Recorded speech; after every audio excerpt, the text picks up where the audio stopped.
What's up, my friend? Welcome back to the Finding Direction podcast. This week, I'm sitting down with Felix Semper. Now, if you have not heard of Felix, you need to immediately type his name in on YouTube, type his name in on Google, because the work that he is doing will absolutely blow your mind apart. A little bit about Felix. He is an internationally renowned artist, and he's most notably known for these sculptures that he makes, but the sculptures are actually made out of paper. Now, if you look at them, they look like they're stone. They look like they are one solid piece, but all of a sudden, as you start to pull them apart, they literally come apart like an accordion. Felix shows us this on the actual podcast. So if you are listening on iTunes or Spotify, highly encourage you to go check us out on YouTube so you can see some of the work that he does.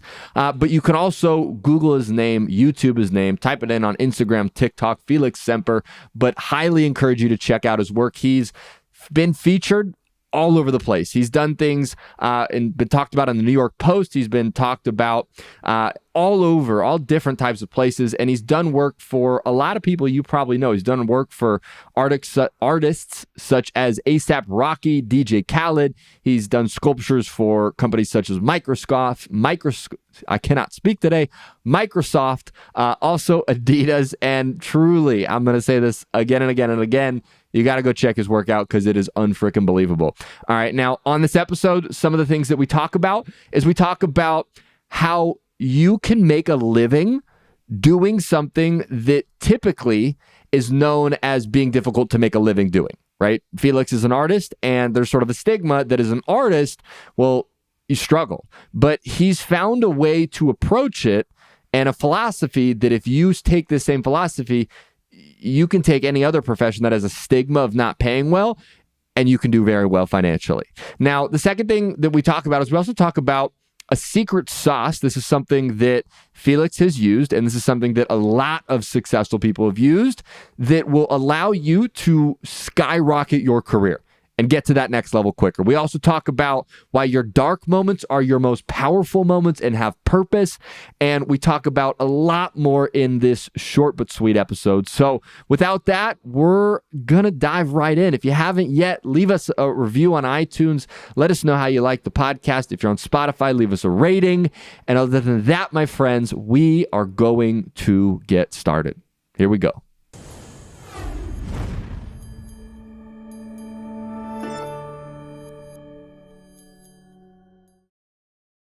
Felix Semper, welcome to the show, my man. I'm pumped to have you here. Hey, I'm very excited to be here and to share some of my insights on life. And hopefully I can wake someone up and take them to the next level. Let's go, man. I love it. So as we dive in here, then, how about Felix? Can you give us kind of an idea of like just what was life like for little Felix as you grew up? Oh, little Felix. Little Felix was an artist. And that's what I tell other people. I said, they ask me, when did you decide to become an artist? I did decide to become I was born an artist. You don't just decide to be an artist. You're born with that gift, or, whatever you want to call it. And the same with anything you do in life. I think you have some kind of, you're built in with some of these things in you, and then you have to kind of work them, like muscles. You have muscles you're born with, and if you want to get them bigger, you have to pump iron and do certain things. The same thing with your artistic creativity, and I was born with a gift when I was a kid, and I used to draw all the time. It was like like most kids. I think most kids have.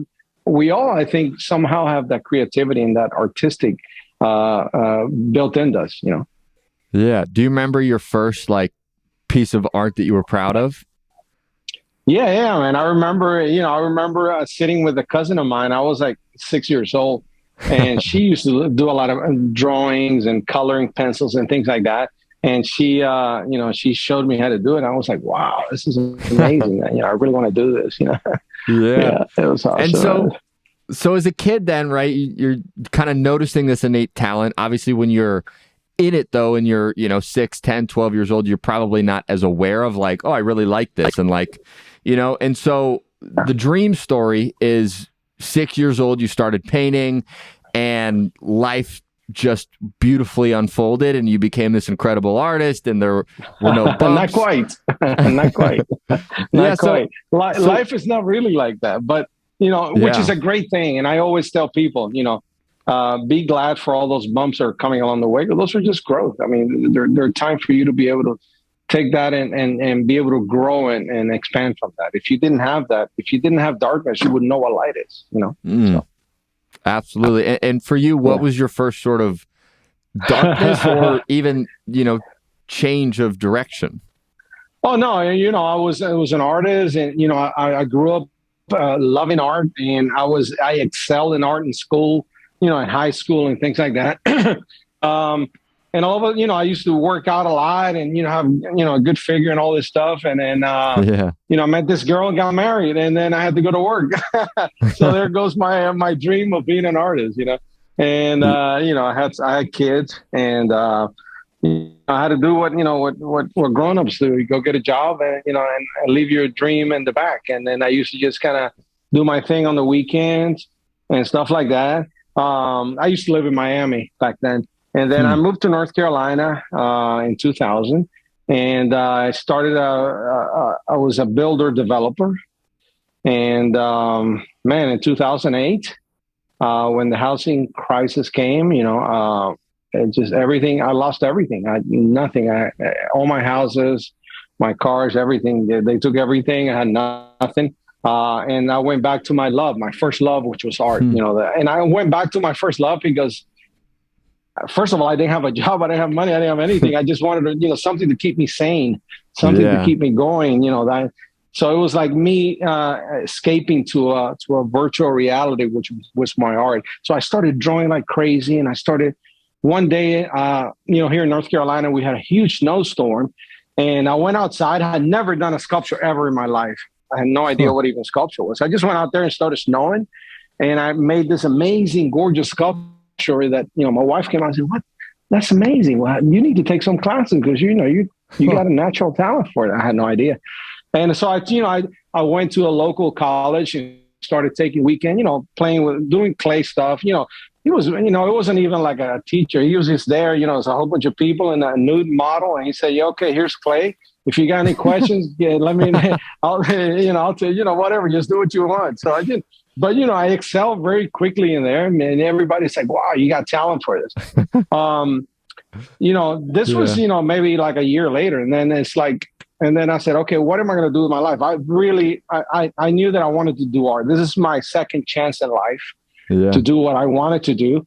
And I wasn't going to let go of that. So I said, if I'm going to be an artist and I'm going to do this, and I made, and you have to make that conscious decision in your head. This is the route I'm going to go through, no matter what, whether it's good or bad. This is what I'm going to do, and because the pleasure was so wonderful, it just fulfilled all of my needs, and I just did it. I just did it. Yeah. So two things I'm curious to kind of dig into a little. There's first off, when you went and said you did this sculpture, like to go back and say like I'm gonna. Like you had to humble yourself. Like I'm going to go take a class. I'm going to go learn something that I'm good at, but I may go into this class and I may be someone that's like quote unquote a newbie. I'm just curious, like, what do you think the importance is of saying and giving yourself permission to say like, just go jump into something if you have an interest in it and just give yourself permission to be a beginner, give yourself permission to try something and see where it goes. Well, I mean, for me, I was definitely a beginner. I mean, like I said, I had never touched sculpture before. So, I thought I was going somewhere to be taught something. And really, what I found out by the teacher saying, here's the clay, do what you want, is that you are your best teacher. And Picasso used to tell that to everyone. All the people that say, oh, can you teach me how to draw? I said, no, you teach yourself. You're the best teacher that you could ever have because you know, you are already, everything is built inside of you. So you just have to search for that and just bring it out. Damn. Yeah. That's profound, right? Yeah, I mean it was profound for me, man. It was amazing. It was like an awakening moment because, my wife came from work one day. Like I said, I was unemployed. I was, she was like, okay, what are you going to do? You're drawing all day. Yeah. Ain't gonna work. I said, okay, Yeah. well, I want to be an artist. Okay. How are you going to pay bills? Stuff like that, so, but somehow, man, it just started working. I said, if I'm going to be an artist, this late in my life, I have to create something that no one has ever seen before. And, back in the day when I got out of high school, I used to work in a print shop. And I used to be the paste-up artist guy. And, and I used to, go in the back and cut paper and things like that. And, I remember one time cutting paper and the paper shifted and it created a design. I said, man, I wonder if I can glue, like those pads, like notepads that you, in a print shop, you glue them in the back. And then, so I said, what about if I glue these things in the back? And I just love the design of it. And, all that stuff just came back that day. And when I decided, okay, I'm good with sculpture. I really want to take up sculpture. This is going to be my focus, but I want to do something different. And that different was, I experimented with paper. And I started gluing sheets of paper into a solid block, and I started carving those blocks. And and I carved a beautiful figure on these blocks, on this solid block of paper. It was so good you couldn't tell it was paper. And I said, how the hell am I going to prove this is paper? This is this is I got to figure out a way to. So that's when I saw I said, how can an accordion move? And how? So I worked my way. It took me a year to develop it, and I glue the paper in a certain way where it opens up like an accordion. And then that was a wow factor. And that was the other interest of mine. That was another love, which was animation. I've always been a fan of Disney. Or, when I was a kid, I used to go to Disney movies with a pad, just drawing. I was obsessed with animation. And so all this stuff came together. Yeah, it's truly crazy. And it's interesting too, that this thing that you went to pursue as a beginner turned into, some of your most known work in your life, where it was like, oh yeah, you went from painting, sculpting these nude bodies in your first class, to obviously the incredible work you've done today. And one other thing that you pointed out that I think is one of the most powerful things I think I've heard just in a long time and been reminded of it is the power of making the decision, right? The moment you said, I am going to be an artist and this is what I'm going to do with my life, you start to see things in the world differently. Different things start to come into your life. Different opportunities start to pop up. And I think for anybody that's, listening to this and maybe they're in a similar place, they're trying to make a transition. It's like, once you decide, different things will happen in your life. But as long as you're sitting on that sort of teeter-totter, you're not given the same opportunities in life. You're not presented with the same things because you haven't decided. So you have to make a decision. I think that's extremely true and extremely, like I said, I was committed. You have to commit yourself. I committed myself to what I wanted to be, which was an artist. And you have to find, like Tony says, you have to find that motivation that my motivation was art. I just loved art. Some people are motivated by, when I was a builder, I was chasing money all the time, and when I decided to become an artist, I said, I'm not going to chase money. I'm going to let money chase me. Because I'm going to create something that people are going to want, and they're going to chase. They're going to want to take me down and say, "Hey, can I buy this from you?" Because I've never seen that, and and thank God it's happened, man. I've been to China. I have a museum in Denmark. I have my stuff. I've got worked with a lot of major artists. It's just like it's my dream come true, and this only has happened in the last 5 years. It's like awesome. Wild, and for everybody that's getting sort of their first introduction to Felix and what you do, can you elaborate a little bit on, because before we got on here, I was taking a deep dive in you and looking at all the things, and obviously visually online, you look at a video of some of the art you do, and it's like, wait, what is that thing doing? That sculpture? It's mind blowing. And so can you explain to people a little bit as far as, I know you said you turn these sculptures and you use them and build them out of paper. But can you explain kind of the accordion effect and really, what some of these things do? Because it's crazy. I take a sheet of paper, whatever size I think my sculpture is going to be. So I'll take, let's say, an 8.5 by 11 sheet, which is a regular copy paper, and then I'll stack them up as high as I think the sculpture is going to be. Let's say if I think it's going to be a foot high, and then I'll glue each one of these sheets a certain way where when they open up, they're like an accordion. They'll expand and they'll go back to the same place they used to be. And I'll show you a sculpture before we leave so people can visually see it. But, it's basically, and then once that happens, I start carving the paper.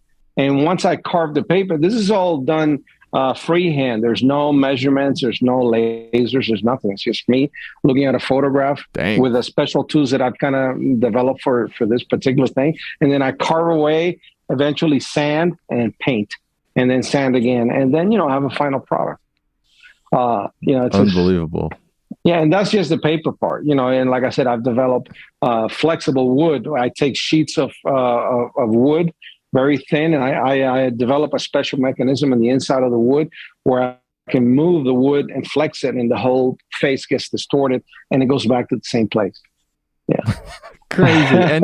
And for anybody, if they're listening to this, just audio, they have to YouTube your name or just go to your website. See some of his work. It's incredible. Yeah, just YouTube it.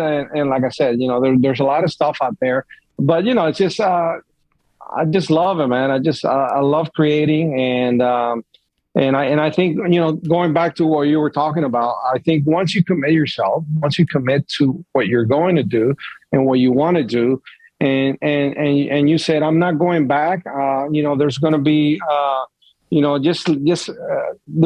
same, I would have a comparison. Like you take a sailor, you go into the ocean, you say, I'm going to that island, and a big storm comes your way, and, you're not going to turn back. Because you're already there, man. You just got to go. You got to bundle down and take the wind and take the rain and take all the bad weather. It's the same with me. I said, I'm going to do this. I don't care if I have to live under a bridge. Thank God I haven't been able to live under a bridge. But I'm determined to do my art and because to me this is more important than anything, because it brings me such pleasure. Yeah, and I'm able to show other people, what I'm doing right now. Like a few years ago, I went to Cuba. I made a sculpture, and I took it to Cuba and did a documentary, which is out now on Amazon. Amazon Prime. It's called Art Love Revolution, which is I did a collaboration with a whole bunch of artists and things like that. So if you want to see that, it's available now on Amazon Prime. Yeah. Love it. And what advice would you give to someone, let's say, that has a passion they want to pursue, something that like gives them that joy, that fulfillment that you got when you're doing some art, but at the same time, they don't see how they can like make a living off of it, right? Or maybe there's like a stigma that, that doesn't really pay that well. Like art, I think a common stigma, right, is like, oh, you could be an artist, but you're going to starve. So what advice would you give to someone that's maybe like, I'm really passionate about this thing, but like, I don't see how I can make money from it. Right. Well, originally when I started, like I said, I wanted to be an artist, and it didn't mean that I wasn't going to go out there and get another job to do what I wanted to do. I did. I went back and started doing construction work and things like that. And then when, 3, 4 o'clock, I was home working on my sculptures or working on my paintings. And a few years later, I said, okay, I think, I went on the Wendy Williams show and I got recognized, all over the world. And, I just started getting phone calls. I said, all right, I'm going to do this thing full time. And it didn't take off immediately, but, I'd say, just follow your passion. If you're not making money in what you want to do, just do something that's going to help you. Of course, we all, we live in a modern society where you got to pay rent, you got gasoline, and you got to eat. You do what you can to pay your bills, but don't stop doing what you love, and eventually figure out a way that to be able to, for that passion that you have, and your passion. Anytime you put passion into something, you're going to create something outstanding, something incredible that people, even if someone else is doing it. Passion is like a secret sauce that you put in there that everybody wants a piece of. That's so real. Yeah. Passion is a secret sauce. Someone once told me this, and I think it stands true with sort of the philosophy you had, is it's like, be so good that they can't ignore you. And one thing that I heard you say earlier, which I thought was simple but powerful again, is you're like, I wasn't going to chase the money. I was going to make the money chase me. And it was you saying like, I'm going to create something so incredible that people are going to be like, I need that, and I'm going to pay you a lot for that because it's so amazing. And I think people can start to take that philosophy and ask them that question of like, how could I get so good at this thing that I'm passionate about that somebody would come to me and say, hey, can I pay you to do that thing? And I think if people can take that outlook, it can, and partnered with the decision to say, this is what I'm going to do. If you couple those, you can open up a lot of opportunities that maybe you just were missing before. Absolutely, man. And you can apply that to anything. I mean, I think if you have that passion and you're committed to what you're doing, just do it because do it differently enough. If you, whatever it is you're doing, if you do it differently enough and you apply, that secret sauce, which is passion, and you apply, your creativity and everything else, you're going to create something unique that's yours and, with your own DNA in it. And, people are going to come and seek, there's a lot of artists out there, but there's not a lot of artists that do what I do, or there's everybody's different. We're all different and unique in our own ways. But, I'd say, just do what you love and do it well and, and put everything into it. Yeah. So I'm curious if let's say we could go back to the moment where 2008, right? And you're doing home development and all of a sudden it's like, I believe I heard it in another interview. If you correct me if I'm wrong, but I think you had to file bankruptcy if I'm correct. Yeah, I filed for bankruptcy and I lost everything I had. They took, I had rental houses, several cars. I was only left with the home that I lived in, and that's it. In my car. Actually, I had to let them. They had to take my car because I couldn't afford the monthly payments on it. Okay, so let's say you could go back to that Felix in that moment where it's like everything's been taken, your car just got repossessed. Like, if you could give yourself a piece of advice back then to get yourself back and to give yourself advice to get to a passionate and a fulfilling life, what's one thing you would tell Felix back then?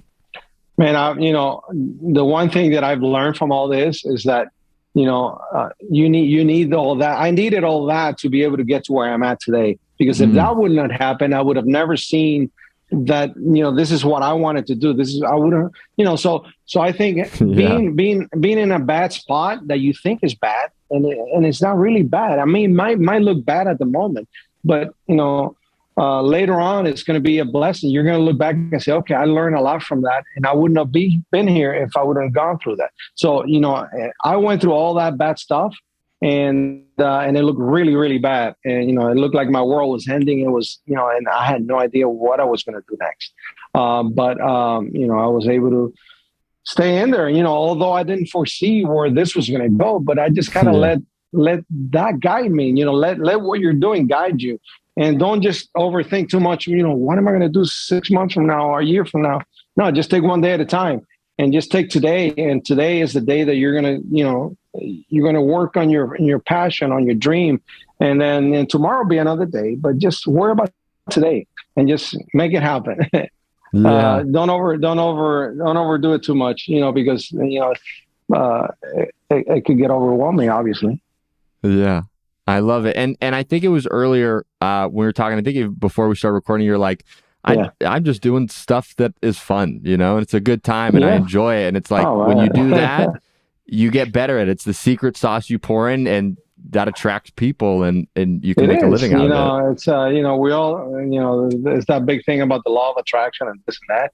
But, I think attraction is just, having, or being so happy, like you, for example, that you have this amazing personality and you can speak well and all that. You have a passion for what you do and you're letting everybody else know. So, you're already attracting people just by being yourself and by emanating all this, all this positiveness, and that's helping other people. And so, it's the same with me. I mean, I think, not necessarily being positive because I'm not trying to be positive, although, I reinforce my stuff every day with positive, readings and I learn, I still learn from Tony all the time, all kinds of stuff, man. But you have to feed yourself, obviously. Yeah. And it is interesting too. It's like, if you're in a place where it's dark and you're like, my life's falling apart. It's like, borrow that passion from other people in the time being, right? Borrow that if you need motivation or drive or inspiration, borrow it from other people. Like, I believe something you used to do, and I used to do this a ton as well, is it's like every morning when I was trying to go through this process of figuring out what I want to do with my life, I would watch like 10, 15, 20 minutes on YouTube of something that was like motivating, that was inspiring. And I would start my day that way, because once you start your day in that frame, you're like, all right, I may not know what I want to do today, but like, I'm ready to take some action. I'm ready to figure it out. And if you prime yourself with that often enough, eventually you run into the thing and you're like, holy crap, this is the thing. But it's because you've borrowed that passion, you've borrowed that inspiration, that sort of drive that you need from other people when you don't have it. Oh, absolutely. I mean, and also, if it's one thing that I learned from Tony Robbins is this, that I've never forgotten, and I apply it every single day with everything I do. It's massive action equals massive results. And everything I do, that's like my main thing. And I say, I'll work a little harder on this, but at the end, you see the results. You see, just don't be lazy. Don't get lazy on yourself, because you're only getting lazy on yourself, really. You want something to happen, you got to make it happen. You got to go out there and do what you need to do to make it happen. Whatever that may be. Mine was making art. If you want to be an artist, then, start doing what an artist does, which is art. If you want to do whatever it is you want to do, just make it happen. But, massive action equals massive results. Love it. I'm a massive believer in that philosophy as well. Awesome, bro. So, Felix, I'm curious, man, if people want to get more info on you, see what you're up to, just learn about you, everything you're doing, where's the best place that they can find you? Probably Instagram, my social media, Felix Semper, Instagram, or my TikTok, Instagram, Facebook, Felix Semper, YouTube, Felix Semper, it's, or, my website, Felix Semper. So, all you need to know is Felix Semper. Yeah. Okay, cool. And our last question that I have for you, and then we'd love to see one of your sculptures. But the last question that I have for you, and this is very much in alignment with what we were just talking about, is we believe in helping people find direction, but do it through action. So we're on the same page. And I'm curious, what would you say is, and we ask this to all of our guests, but what would you say is one thing someone listening to this can do in the next 24 to 48 hours to start finding direction in their life? Just do one thing. Don't overwhelm yourself. Don't think about 20 or 30 things. Just think of one thing that you can do to get to the next level of the thing that you want to do that will change your life. And just do that one thing. And believe it or not, that one thing, it will be a chain reaction to take to the next thing. But do it. Don't wait until tomorrow. Don't think about it later. Do it now, whether it's a phone call, whether it's getting up and buying a book or looking at an internet, whatever it is, but just do it. Yeah. Love it. Easy, simple, and straightforward. And so for everybody that's watching on YouTube and just to see it ourselves, I'd love it if you have a sculpture nearby. We would love to see. I'm actually, this is actually my studio. I'm actually working on this guy. I don't know if you can see him. Yeah, absolutely. This is actually, it's going to be coming out next week. It's actually an NFT project I'm working on. And love it. And the NFT, and this is part of the NFT project. It's actually a lion, and I'm actually I'm painting it right now. But that's what he does. Oh man, wild! Yeah, I'll show you some other stuff. Unbelievable. And it looks so like it doesn't look like it should come apart. That's the, I think, trickiest part. Like this one, for example. This one is real freaky because this opens up. His chest opens up, and a shoe comes out. What? And it's also and his head made out of paper. Yeah, his head opens up. So paper. It's all made out of paper. Crazy. Same with this guy. And he sits in his hands. That is a painting. The only painting that I know in the world that's actually a painting and a sculpture with a stretchable paper sculpture in it. All three in one. Goodness. The man, the myth, the legend. That's Bob Marley, and that's all made out of wood, pieces of wood. Goodness. Felix, you're a legend. All right, bro. Love it. Well, Felix, thank you so much for being here with us today, man. It's been an absolute honor to have you. Again, Awesome. if you're listening, on Spotify or iTunes, go to YouTube so you can see the actual sculptures. But Felix, thank you for being here, man. Everybody go check out all of your work. Where is it again? Felix Semper. Semper.com. All right, Felix, thank you for being here, brother. All right, guys. All right, thank you, man. It was a pleasure, and I love being here. And then I'll follow you, and hopefully I can be in one of your events one day. Absolutely.